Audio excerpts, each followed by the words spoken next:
Assalamualaikum warahmatullahi wabarakatuh. Bismillah walhamdulillah ala ni'matil Islam wa kafa biha min ni'mah. Wassalatu wassalam ala sayyidina Rasulillah Sayyidina Muhammad bin Abdullah al-mab'uth li jami'in nas huda wa rahmah wa ala alihi at-tayyibin at-tahirin wa ashabihi wa tabi'ihim bi ihsan ila yaumiddin, amma ba'du. Qala Allah subhanahu wa ta'ala fil Qur'anil Karim, qul in kuntum tuhibbuna Allah fattabi'uni yuhibbukum Allah wa yaghfir lakum dhunubakum. Wa qala Rasulullah sallallahu alaihi wa alihi wa sallam, aksiru min as-salati alayya, aksiru as-salati alayya fa inna salatakum alayya nurun lakum yawmal qiyamah. Sadaqallahul azim wa sadaqa Rasulullah sallallahu alaihi wa alihi wa sallam. Allahumma salli ala nuril anwar wa sirril asrar wa tiryaqil aghyar wa miftah ahbabil yasar sayyidina Muhammad al-Mukhtar wa alihi al-adhhar wa ashabihi al-akhyar adada ni'amillah wa ifdali. Kepada para habaib wabil khusus yang baru saja memberikan tausiahnya, akhina fillah al-habib al-mukarram al-habib Muhammad bin Ahmad Fada'ak mata'an Allah bituli hayatihi, al-habib Saleh wal-habib Muhammad dan habib-habib yang lain, para asatid, para hujjaj, bapak-bapak, ibu-ibu yang juga mungkin hadir pada malam hari ini, para pemuda yang saya hormati, alhamdulillah. Tidak lupa khususan kita punya orang tua Bapak Haji Abdul Razak mata'an Allah bituli hayatihi, dan juga tidak lupa khusus panitia peringatan Maulid Nabi besar Muhammad sallallahu alaihi wasallam. Kita patut bersyukur dan senantiasa bersyukur agar kita mendapatkan nazrah pandangan rahmat dari Allah Rabbul Alamin. Pada malam hari ini kita berkumpul di rumah Allah, yaitu masjid, untuk memperingati hari kelahiran kekasih Allah. Berbicara masalah kenikmatan sempurna sudah. Acaranya di Masjid Baitullah yang dilaksanakan pun peringatan Maulid kekasih Allah. Saya sudah mengatakan kalau bisa, kalau boleh biar Habib kita ini tadi panjang. Cukup. Gitu. Kenapa? Karena apa-apa yang beliau sampaikan membuat telinga kita menjadi mendengar. Kalau dalam sebuah keterangan dinyatakan dzikrul auliya tanzilur rahmah, menyebut-nyebut nama kekasih Allah itu rahmat. Sedangkan yang dibicarakan, yang disampaikan pujian-pujian itu tadi adalah guru seluruh kekasih Allah, pimpinan seluruh kekasih Allah, satu-satunya sosok yang menyebabkan manusia hina menjadi mulia dengan sebab mengakui kemuliaan beliau. Siapapun ingin jadi apa pasti harus sekolah dulu, harus berjuang dulu. Walaupun sudah jadi dan berhasil dari segala perjuangannya, belum tentu bisa selamat dari murka Allah. Hanya ada satu cara untuk kita bisa menjadi selamat dari murka Allah. Walau tidak sekolah, walau tidak mengaji, misalnya dengan kita banyak bersolawat, maka pasti Allah akan memandang rahmat kepada kita. Saya mau tanya, ini peringatan apa ini? Maulid. Jawabnya yang ramai, peringatan apa ini? Maulid. Peringatan Maulid itu ibarat tubuh, harus ada ruhnya. Kalau ada orang punya tubuh nggak punya ruh, namanya mayit, namanya jenazah, yang mesti buru-buru dikubur. Akan lebih mudah dan lebih harus cepat dikubur adalah orang yang ketika mendengar nama Nabi Muhammad dia tidak bersolawat. Kenapa? Karena hadisnya sering saya sampaikan, raghima anfu rajulin dzukirtu indahu falam yusalli alayya. Celaka seseorang yang mendengar namaku disebut dia tidak bersolawat. Jadi kalau kepengen lidah itu tetap sehat, badan itu tetap sehat, hati itu tetap sehat, akal itu tetap sehat, dan kita selalu berada di dalam kesehatan menurut Allah dan Rasulnya. Kesehatan menurut Allah dan Rasulnya adalah ketika orang walaupun sakit tapi dia beriman. hanya dengan pintu sholawat. Nabi menangis. Nabi tidak menangisi dirinya. Nabi tidak menangisi keluarganya. Nabi menangisi umatnya. Karena banyak umat di akhir zaman sudah beliau ketahui atas petunjuk dari Allah Ta'ala bahwa nanti iman umatnya ini serba tidak ada kejelasan. Sebagaimana tadi yang disampaikan oleh Habib kita, kadang-kadang orang-orang di luar Islam merayakan segala sesuatu. Kita ini tidak punya malu, tidak pernah tahu bahwa perbuatan kita menyakiti Nabi kita. Makanya saya merasa saya meminta yang melihat saya atau tidak melihat saya, yang mendengar suara saya ketika mendengar nama Nabi Muhammad, kita bersolawat. Sebab manusia ini isinya cuma 3, Pak. Mau bangsa apapun, mau ada dimanapun, mau siapapun namanya, tetap tidak bisa terlepas dari 3 kelompok. Yang pertama-tama adalah mukminun. Makanya yang menjadi sasaran ajakan Allah untuk bersolawat adalah orang beriman. Man humul mu'minun alladzina idza dzukirallahu wajilat qulubuhum wa idza tuliyat 'alaihim ayatu zadatuhum imana wa 'ala rabbihim yatawakkalun. Mereka orang yang beriman adalah yang ketika mendengar nama Allah mereka takut. Mengapa mereka takut ketika mendengar nama Allah? Takut yang di dalamnya berisi ta'zim, penghormatan, pengagungan, pemuliaan. Karena mereka orang beriman tahu kalau sudah Allah marah, tidak ada guna dan artinya kebaikan siapapun. Tidak ada guna, tidak ada arti dan manfaat apapun yang dimiliki oleh orang itu ketika dia dimurkai oleh Allah Subhanahu wa Ta'ala. Kita dapat belajar dari surah Fatihah. Saya yakin semuanya ini hafal surah Fatihah. Hanya saja kurang fokus dalam memahami makna daripada surah Fatihah. Bukankah di surah Fatihah kita selalu meminta ihdinas siratal mustaqim, tunjuki kami jalan yang lurus. Jalan lurus itu jalan siapa? Siratal mustaqim. Siapa itu siratal mustaqim yang sudah mendapatkan siratal mustaqim? Ihdinas siratal mustaqim, siratal ladzina an'amta 'alaihim. Orang-orang yang telah kau berikan petunjuk, ya Allah, berikan petunjuk kepada kami sebagaimana kau telah memberikan petunjuk engkau kepada mereka. Manhum anbiya, mursalin, aulia, ulama, syuhada, salihin. Itulah beliau-beliau yang telah mendapatkan dan memetik daripada buah bukti telah mendapatkan kenikmatan dari Allah Subhanahu wa Ta'ala. Kalau ada yang diminta agar didapati, maka di ujung ayat itu pun ada permohonan agar Allah hindarkan dari 2 kelompok. Ghairil maghdub, jangan jadikan kami sebagaimana orang yang kau laknat dan kau murka. Manhum Yahud, mereka orang Yahudi itu ingkar ba'dal alim. Mereka menepis, tidak mengimani keagamaan, tidak mengimani Allah, tidak mengesahkan Allah, tidak menerima kenabian Nabi Muhammad. Mengapa mereka tidak mengimani Nabi Muhammad?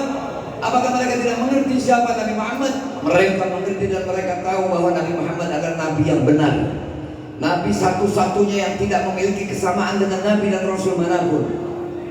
Ketidakmengakuan mereka terhadap kemuliaan Nabi Muhammad adalah karena di hati mereka sudah menjadi orang yang terserang penyakit. Tidak hanya sampai situ. Ghairil maghdubi 'alaihim waladdallin. Siapa itu dhal? Dhal adalah orang-orang yang mengatakan Tuhan begini dan Tuhan begitu. Tuhan punya anak, Tuhan apa segala macam. Itu hak kita untuk meminta perlindungan agar tidak dijadikan seperti itu. Tapi di akhir zaman, sholat di masjid, Jumat bersama, Ramadan pun puasa, nisfu ikut, apa ikut, tapi mereka sudah tidak pernah punya malu dan takut mendoakan kemuliaan untuk orang-orang yang dihinakan Allah, mendoakan selamat kepada orang-orang yang dimurkai Allah. Makanya mereka disebut orang yang mengatakan Tuhan begini dan begitu, yang mengomentari Nabi Muhammad begini dan begitu, sampai ingkar dengan dakwah beliau. Itu mereka disebut kafir. Kalau orang beriman tadi ketika mendengar nama Allah takut hati mereka. Dibacakan Quran mereka diam, mendengar, memahami, berusaha mengerti. Kalaupun tidak mengerti makna dan artinya, tapi mereka menghormati karena Allah yang sedang berkata-kata itu. Kita bisa lihat umat sekarang. Maaf, saya tidak bercerita masjid di sini. Wallahu a'lam, saya tidak pernah tahu di sini begitu juga atau tidak. Kita bisa buktikan setiap hari Jumat hampir seluruh masjid seperti pasar burung, seperti pasar. Khotib sedang berkhotbah, yang main HP, yang ngobrol, yang segala macam. Bukankah kita tahu bahwa Jumat itu rakaatnya cuma duanya diganti dengan khutbah? Berarti orang harus mendengarkan juga khutbah yang disampaikan oleh khotib itu tadi. Di mana ta'zimnya mereka? Mereka masuk ke rumah Allah, tapi mereka berbuat sesuatu yang tidak diridhoi oleh Allah Subhanahu wa taala. Itu adalah tasyabbuh namanya. Hampir-hampir menyerupai orang-orang di luar Islam. Kalau tadi dikatakan beriman, dan orang beriman adalah orang yang tawakal kepada Allah. Tawakal bukan berarti tidak berjuang. Sekarang ini yang lebih penting adalah kita berjuang untuk menyelamatkan keimanan diri kita, keimanan anak-anak istri kita, keimanan keluarga kita, keimanan korobah-korobah kita, dan keimanan umat. Mari kita jaga. Karena tidak mustahil orang memasukkan Allah, tidak mustahil Allah memasukkan orang ke neraka hanya sebab satu kesalahan. Hanya satu kesalahan. Orang yang meringankan satu dosa, dosanya itu lebih besar daripada dosa itu sendiri. Kalau dosa dilakukan kemudian diringan-ringankan, dianggap enteng, dianggap tidak apa-apa, maka meringankan dosa itu lebih besar dari dosa itu sendiri. Siapa itu mereka? Orang-orang kafir. Alladzina kafaru sawa'un 'alaihim a'andzartahum am lam tunzirhum la yu'minun. Disampaikan berita-berita menakutkan tentang jika Allah murka maka kau akan binasa, kau akan mati suul khatimah, kau akan mendapatkan azab kubur, kau akan menghadapi mizan timbangan amal.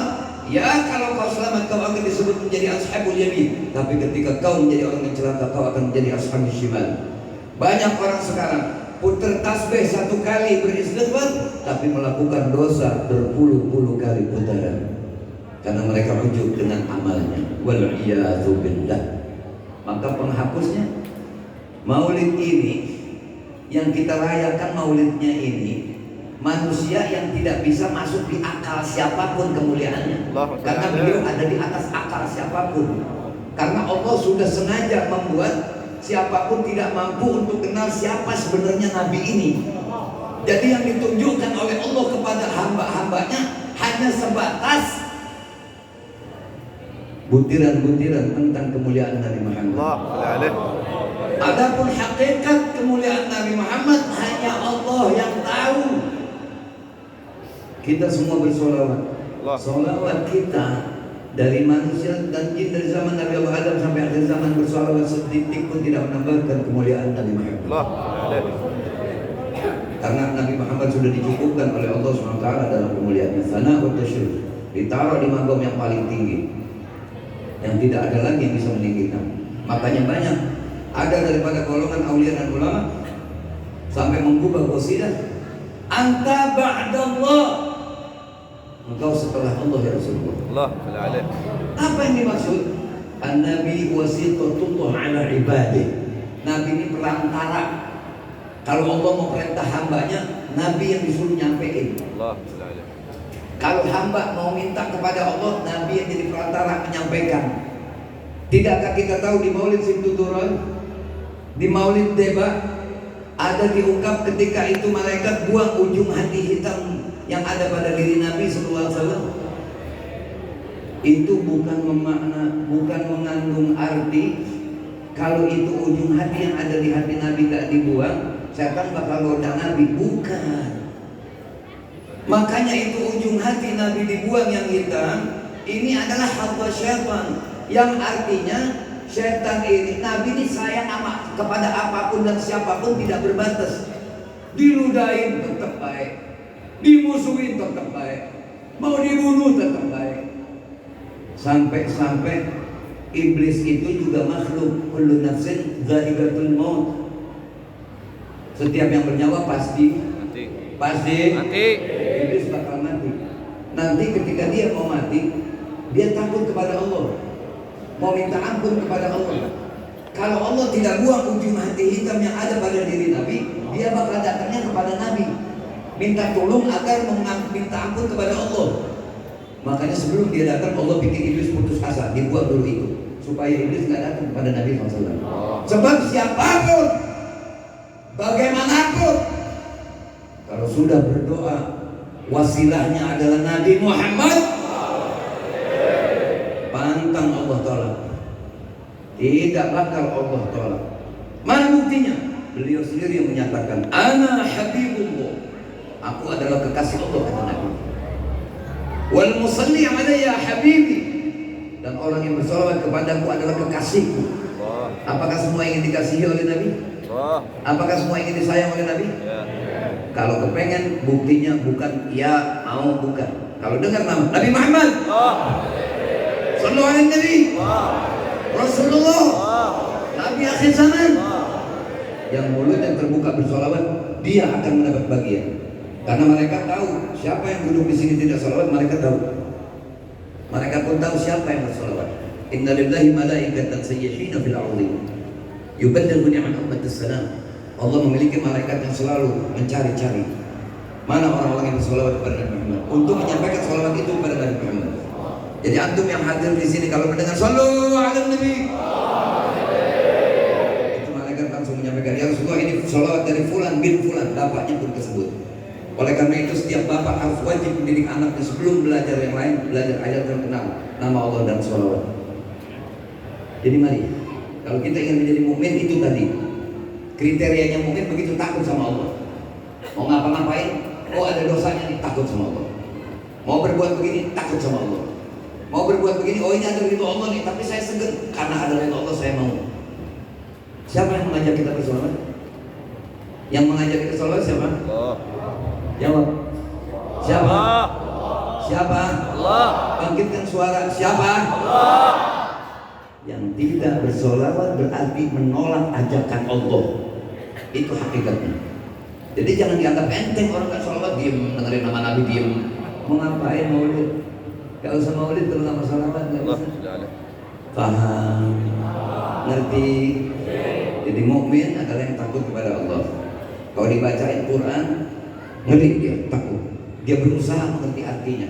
Dan terjemahannya juga, tafsirnya juga, bukan karena sekolah tinggi, bukan karena mukimnya jauh, lama, terus boleh sembarangan mentafsirkan Quran. Akhirnya jilbab gak wajib, ngucapin hari raya orang lain boleh. Itu akibat nafsirin semua maunya. Pak, orang kalau perutnya nggak beres, kunci gembok masuk, iya, gagang pintu masuk, itu kiasan. Kiasan maksudnya kan orang nggak mungkin makan gagang pintu. Lebih bagus makan gagang pintu daripada makan riba. Makan gagang pintu paling mati, Allah nggak murka. Paham? Ngerti? Kayaknya nih pulang dari sini nih kalau masih ada urusan yang dasar riba, renten minjem 1.000 ganti 1.200. Kalau punya harta jual, bayar buru-buru, mumpung belum mati Pak. Sebab kalau udah mati nyesel nanti. Paham ya? Nah jadi kalau menjadi orang beriman ini karena waktu jam 10 nih. Ini jam udah lempeng jam 10 tinggal satu lagi nih. Kalau digituin dong dari belakang. Ya. Paham ya? Mukmin orang yang takwa, artinya dia patuh kepada Allah Ta'ala. Walaupun seleranya mau, enggak, karena Allah bakal marah sama gue. Kafir menolak terang-terangan. Yang paling berapa yang ketiga nih Pak? Pantas innal munafiqina fid darkil asfali minan nar. Orang munafik di neraka yang paling bawah, nggak bakalan ada yang bisa nolongin. Baik Jumat bareng, jahat jalan terus, maulid terus, tanah tetangga diambil, utang nggak mau bayar, ditagih marahan dia. Paham ya? Nah, jadi kita berharap. Singkat cerita, peringatan maulid adalah sarana nyuci dosa. Siapa yang ngomong? Al-Imam Al-Habib Ali bin Muhammad Habsyi. Masih kamu majma'il maulid yujallil qulub. Tidak ada peringatan perkumpulan seperti maulid yujallil qulub yang akan menghilangkan gundah gulana, resah dan lain sebagainya. Jadi kalau orang hadir maulid mesti girang, muka mesti enak dilihat, Ya, ngesem gitu kalau mau lihatnya gitu. Jangan memut kayak mangga muda. Paham ya? Kalau mangga asam laku Pak buat rujak. Tapi kalau muka asam enggak enak. Muhammad Rasulullah. Yang punya mukanya enggak enak dilihat cuma malaikat malik Pak. Malaikat malik penjaga neraka jadi enggak boleh senyum. Nah, ini malaikat malik enggak ada yang selalu di sini semuanya ya. Jadi artinya orang-orang semuanya tabassum. Wa tabassumu fi wajhi akhik shadaqah. Jadi saya pesan sekali lagi, sebanyak apapun, siapapun yang mengucapkannya, dimanapun mendengar Muhammad sallallahu alaihi wasallam, itu Pak bikin panas hati siapapun orang yang tidak cinta kepada Nabi sallallahu alaihi wasallam. Jadi baca sholawat itu ketika dengar nama Nabi adalah dakwah yang sangat besar. Ketika mendengar nama Sayyidina Abu Bakar Siddiq, ini banyak yang mana Pak?